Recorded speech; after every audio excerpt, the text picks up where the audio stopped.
کہ جو نعت شریف ہم سن رہے ہیں تو اس کو سن کے اپنے ذہن میں تصور کرتے ہیں کہ بھئی ہم بھی مدینہ جائیں گے, ہم بھی زیارت کریں گے نبی کریم صلی اللہ علیہ وسلم کی. دعا ہے کہ اللہ تعالیٰ مجھے اور آپ سب کو مدینہ پاک کی زیارت کا موقع بار بار نصیب کرے اور ہماری عبادت کو قبول فرمائے. تو میں یہ چاہتا ہوں کہ کلاس میں آپ نہ صرف جسمانی طور پر حاضر رہیں بلکہ ذہنی طور پر بھی, جب آپ صحافت کا سبجیکٹ, صحافت کا موضوع پڑھ رہے ہیں تو آپ ذہنی طور پر بھی اس وقت آپ کو موجود رہنا ضروری ہے.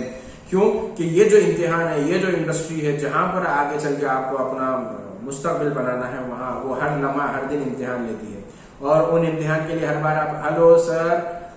دراصل میں اس وقت فلاں اخبار میں کام کر رہا ہوں, مجھے اسائنمنٹ پر بھیجا گیا ہے, تو وہ مجھے یہ سمجھ میں نہیں آتا, پوچھنے کا وہ نہیں ہوتا.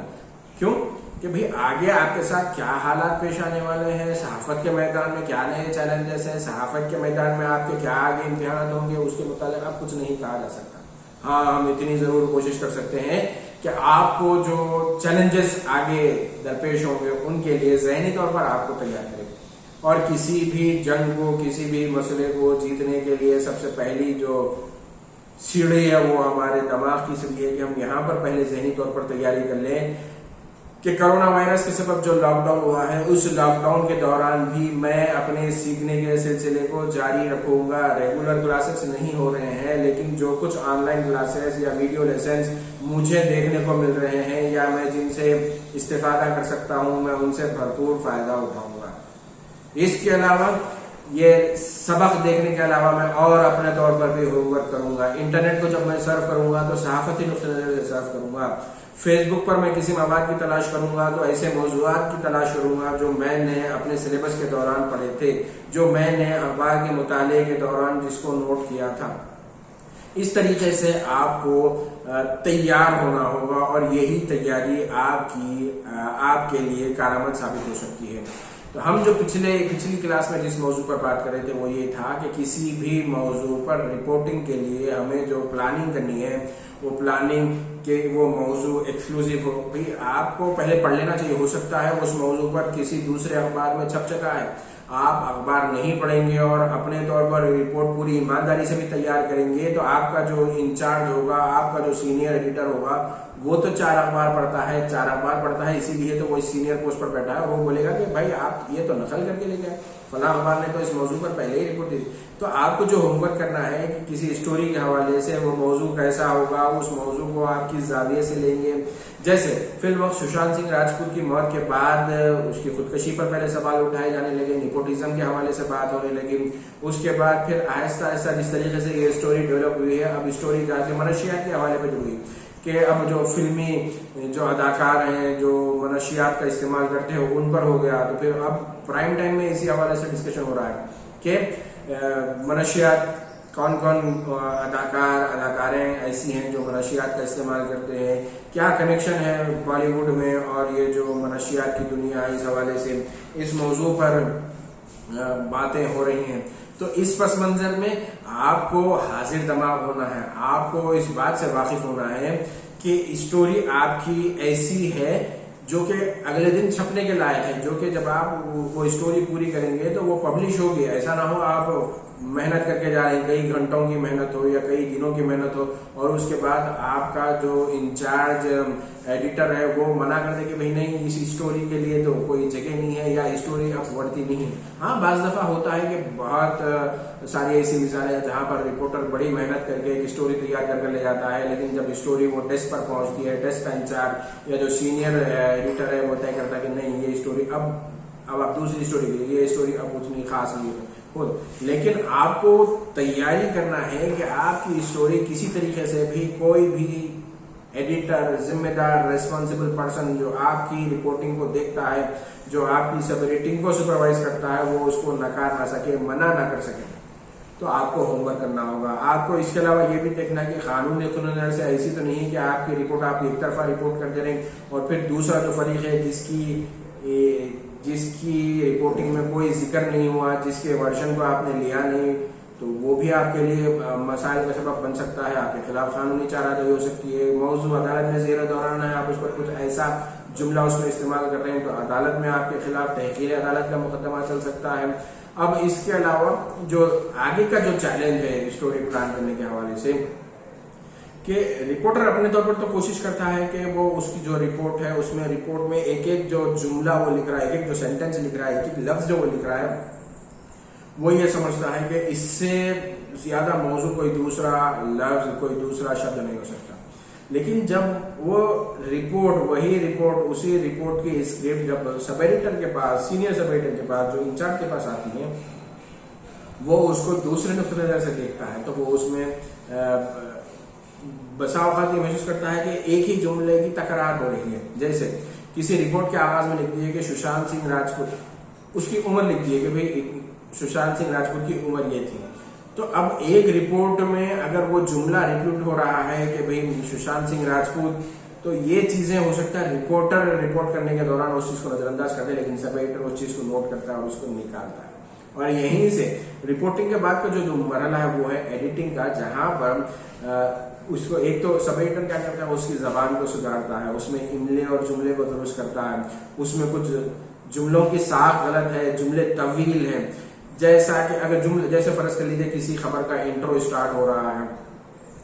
کہ آج 29 سپٹمبر 2020 شہر حیدرآباد میں محکمہ موسمیات نے آج بھی بارش کی پیشگوئی کی ہے. یہاں یہ بات قابل ذکر ہے کہ پچھلے ہفتے کے دوران شہر حیدرآباد میں جو بارش ہوئی تھی، اس بارش کے سبب شہر کو پانی سربراہ کرنے کے جو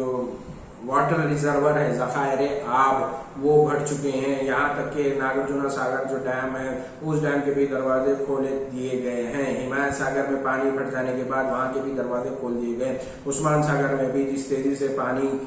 آ رہا ہے، کیچمنٹ ایریا میں بارش کے سبب پانی بہ کر جو عثمان ساگر میں آ رہا ہے، تو توقع ہے کہ ایک ہفتے کے دوران وہ بھی پوری طریقے سے لبریز ہو جائے گا، فل ہو جائے گا. تو آگے چل کے ہو سکتا ہے کہ عثمان ساگر کے ایکسٹرا پانی کو، ریزرور کی جو گنجائش ہے اس سے زائد پانی کو ریلیز کیا جائے اور یہ پانی موسیٰ ندی میں جا سکتا ہے، جس کے سبب جو لو لینگ ایریا ہے، جو نشیبی علاقے ہیں، وہاں پر پانی بڑھ سکتا ہے. تو اس طریقے کا اتنا طویل جملہ جو ہے اگر رپورٹر لکھ رہا ہے تو اب یہ سب ایڈیٹر کی ذمہ داری ہے کہ اس جملے کو چھوٹا بنائیں، اس جملے کو مختصر کرے، اس جملے کو دلچسپ بنائیں. کیوں کہ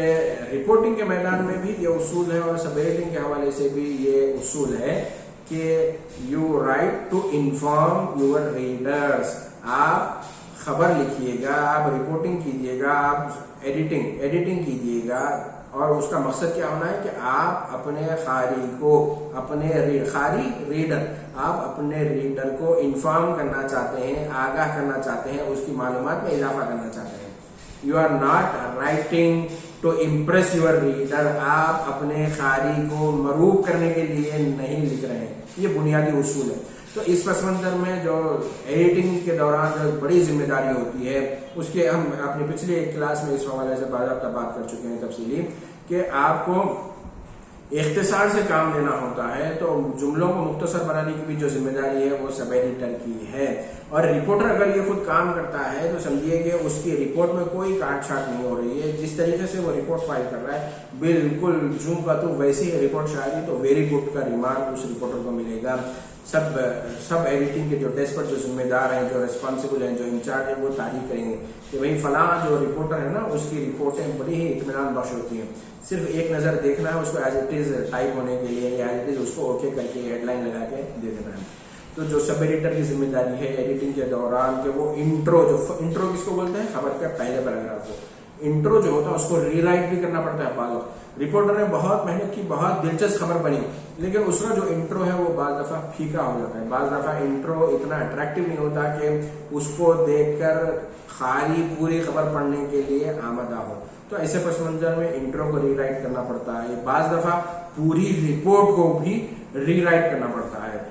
کیوں کہ بھئی رپورٹر نے جو رپورٹ بھیجی ہے اس کا کوئی دوسرا آلٹرنیٹ نہیں، کوئی نیوز ایجنسی سے وہ ایشو کور نہیں ہوا ہے اور وہ رپورٹ کو اخبار میں، ٹیلی ویژن چینل میں شائع کرنا ضروری ہے. تو ایسے میں سب ایڈیٹر کی ایڈیٹنگ کی جو ذمہ داری ہے وہ بڑھ جاتی ہے کہ وہ اس کو پورا ری رائٹ کرے. جی ہاں، اور کچھ سمجھ میں نہیں آ رہا تو سب ایڈیٹر آپ سے فون بھی کر کے پوچھ سکتا ہے کہ بھئی آپ نے جو رپورٹ فائل کی اس میں یہ تفصیلات کم ہیں، یا آپ نے یہ جملہ لکھا، اس کے کیا معنی ہو سکتے ہیں. عزیز طالب علموں، ہم آج کی کلاس کو یہیں پر اس امید کے ساتھ ختم کرنا چاہیں گے.